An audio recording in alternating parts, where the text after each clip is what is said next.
Le jour lunaire est exceptionnellement long, il dure pratiquement un mois, 29,5 jours.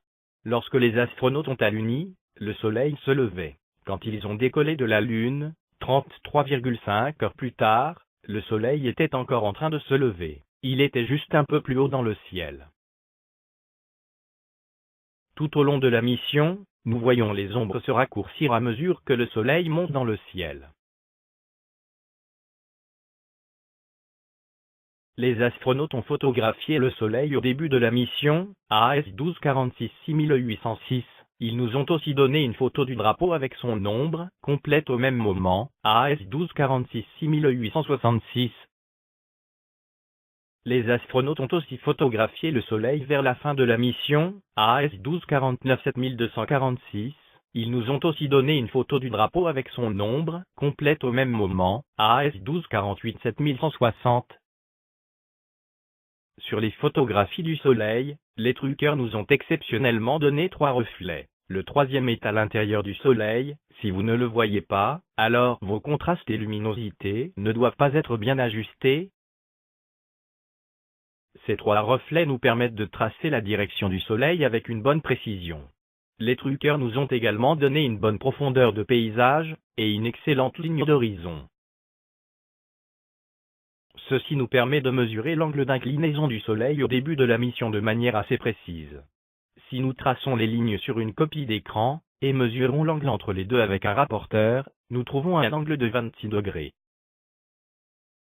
Nous faisons de même sur la photographie du soleil à la fin de la mission, avec les mêmes propriétés, les 3 reflets pour le soleil, et une bonne profondeur pour le paysage, et cette fois-ci, nous trouvons un angle de 38 degrés. L'inclinaison du soleil détermine également la longueur des ombres. Il était intéressant d'avoir les longueurs des ombres du drapeau au début et à la fin de la mission sur la même photo. Sur cette photo du drapeau à la fin de la mission, à AS 1248-7160, nous voyons que, au niveau de la fin de l'ombre du drapeau, il y a précisément un artefact très commode qui a été cerclé. Sur ce gros plan de la fin de l'ombre du drapeau, nous voyons mieux cet artefact. L'artefact a été surligné en rouge. Un trou entre les deux bords de l'artefact marque la fin de l'ombre.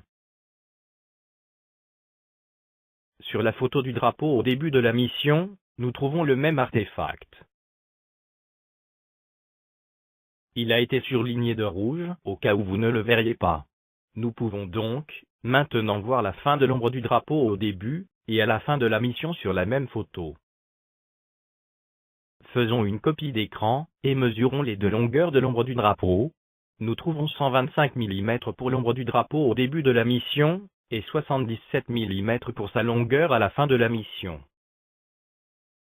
Puisque nous disposons également des angles de la direction du soleil au début, et à la fin de la mission, nous pouvons calculer à quelle hauteur ces longueurs correspondent.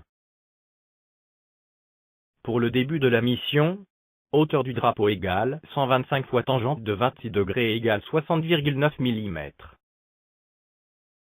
Pour la fin de la mission, hauteur du drapeau égale 77 fois tangente de 38 degrés égale 60,1 mm. Vous voyez que c'est assez proche. Le problème est que, lorsque nous mesurons la hauteur du drapeau sur la même copie d'écran, nous ne trouvons que 30 mm, 2 fois moins. Et même s'il y a une petite correction à faire due à la perspective, cela fait beaucoup de différence, beaucoup trop.